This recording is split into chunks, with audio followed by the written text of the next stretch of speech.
நாமத்திலே உங்கள் அனைவருக்கும் வாழ்த்துக்கள். இருந்தவரும் இருப்பவரும் வரப்போகிறமாய் தகப்பன் இயேசு உங்களை ஆசீர்வதித்து உங்களை காக்க கடவர். இந்த நாளுக்கு உண்டான அற்புதமான உயிருள்ள ஒரு வார்த்தை 1 பேதுரு 5:14, கிறிஸ்து இயேசுவுக்கான உங்கள் அனைவருக்கும் சமாதானம் உண்டாவதாக. சமாதானம் உண்டாவதாக. அதாவது இந்த சமாதானத்தை குறித்து யாருமே பெருசாக எடுத்தது கிடையாது. இந்த சமாதானத்தை குறித்து யாருமே பேசுவது கிடையாது. நீங்கள் சமாதானத்தை பற்றி யோசனை பண்ணி பேசுனீங்கன்னா உங்கள் வாழ்க்கையில் சமாதானம் உண்டாகும். காசு பணத்தை காட்டிலும் சொத்து சுகத்தை காட்டிலும் ஃபஸ்ட்டு ஒரு மனிதனுக்கு சமாதானம் தேவை. இயேசு உயிர் திறந்தன்னு தூதர் போய் உங்களுக்கு சமாதானம் உண்டாவதாக அப்படிங்கிறார். இயேசு உயிர் திறந்த உடனே அங்கே இயேசு பிறந்த உடனே கபரு தூதர் போய் ஆடு மேய்ப்பதில் உங்களுக்கு சமாதானம் உண்டாவதுன்னு வார்த்தையை சொல்கிறார். ரெண்டாவதாக இயேசு உயிர் தெழுந்த பிற்பாடு சீசர்கள் மத்தியில் போய் உங்களுக்கு சமாதானம் அப்படிங்கிறார். இன்றைக்கி நம்ம எந்த வீட்டுக்குள்ளே போய் உங்களுக்கு சமாதானம் உண்டாவதாக சொல்லியிருக்கிறோமா? எந்த மனுஷனை பார்த்து உங்களுக்கு சமாதானம் உண்டாவதாக சொல்லியிருக்கிறோமா? அன்பார்ந்தவர்களே, எனக்கு தெரிந்த ஒரு மனிதர் இருக்கிறார். அவர் மலேசியாவில் இருக்கிறார். அவருக்கு சோத்திரம் சோத்திரம் அப்படின்னு அடிக்கடி சொல்லுவேன் நான். ஐயா, நீங்கள் சோத்திரம் சொல்வதுக்கு முன்னால் உங்களுக்கு சமாதானம் உண்டாவதாக அப்படின்னு சொல்லிவிட்டு அப்புறம் சோத்திரம் சொல்லுங்களேன், அதில் ஒரு பெரிய ஒரு மன அமைதி இருக்கும் அப்படின்வார்.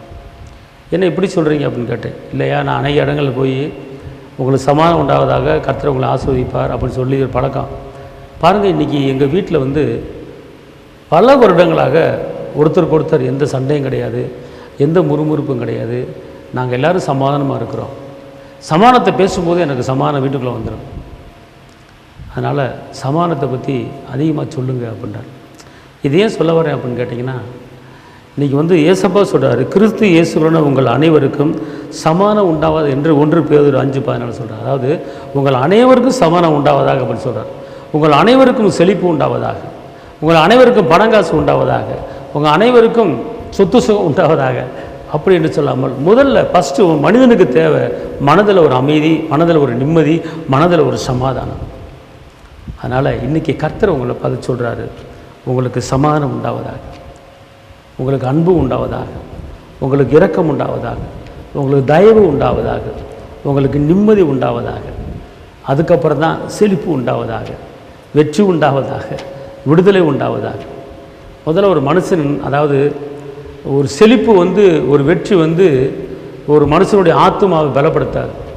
ஆனால் சமாதானம் ஒரு ஆத்மாவை பலப்படுத்திடும்.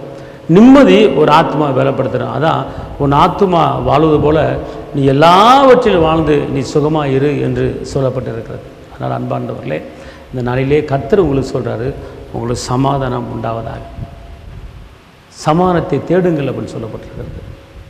ஆனால் இன்றைக்கி நாட்களிலே சமாதானம் பண்ணுகிறவர்கள் பூமியை சுதந்திரித்துக் கொள்வார்கள். அதனால் இந்த சமாதானத்துக்கு முக்கியத்துவம் கொடுங்க, சமாதானமாய் வாழுங்கள். கர்த்தர் உங்களை கொண்டு பெரிய காரியங்களை செய்வார்.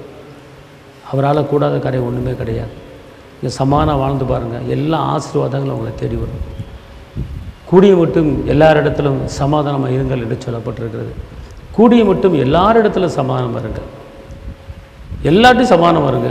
ஏன்னா அந்த சமாதானம் உங்களுக்கு விளைச்சலை கொடுக்கும், வெற்றியை கொடுக்கும், விடுதலை கொடுக்கும். பகையை உள்ளத்தில் வளர்த்து கொள்ளாதீங்க, கசப்பை உள்ளத்தில் வளர்த்து கொள்ளாதீங்க, பிரிவினையை வளர்த்து கொள்ளாதீங்க, சஞ்சலத்தையும் தவிப்பையும் வளர்த்து கொள்ளாதீங்க. அன்பை வளர்த்து கொள்ளுங்கள், சமாதானத்தை வளர்த்து கொள்ளுங்கள், கிருபையை வளர்த்து கொள்ளுங்கள், தாழ்மையை வளர்த்து கொள்ளுங்கள், விட்டு கொடுக்குற மனப்பான்மை வளர்த்து கொள்ளுங்கள். இது உங்கள் வாழ்க்கையை உயர்த்தும். உங்கள் சரீரத்தில் பலவீனம் வராது. உங்கள் ஆத்மா வாழ்வு போல் எல்லாவற்றிலும் வாழ்ந்து நீங்கள் சுகமாக இருப்பீங்க. அதனால் இன்றைக்கி கர்த்தர் உங்களுக்கு சமாதானத்தை கொடுக்குறாரு. எல்லாரிடத்திலும் கூடிய மட்டும் இன்றைக்கி சமாதானமாக இருங்க, சமாதானமாக பேசுங்க. மாலை வேளையில் ஒரு அற்புதத்தை நீங்கள் பார்ப்பீர்கள். உங்களுக்கு நான் அட்சபிக்கிறேன். தகப்பனே இயேசுவே, உண்மை நன்றி உள்ளத்தோடு உண்மை துதிக்கிறேன், உண்மை சோதரிக்கிறேன். இந்த வார்த்தையை கேட்டுக்கொண்டிருக்கிற ஒவ்வொரு மீதும் தகப்பனே, உடைய சமாதானத்தின் வல்லமை, உடைய அன்பின் வல்லமை, உடைய இரக்கத்தின் வல்லமை, வெற்றியின் வல்லமை, விடுதலின் வல்லமை கடந்து வருவதாக காத்துக்கொள்ளுங்கள். இயேசுவின் நாமத்தில் பிதாவே, ஆமென். கர்த்தர் உங்களை ஆசீர்வதிப்பார். அல்லேலூயா.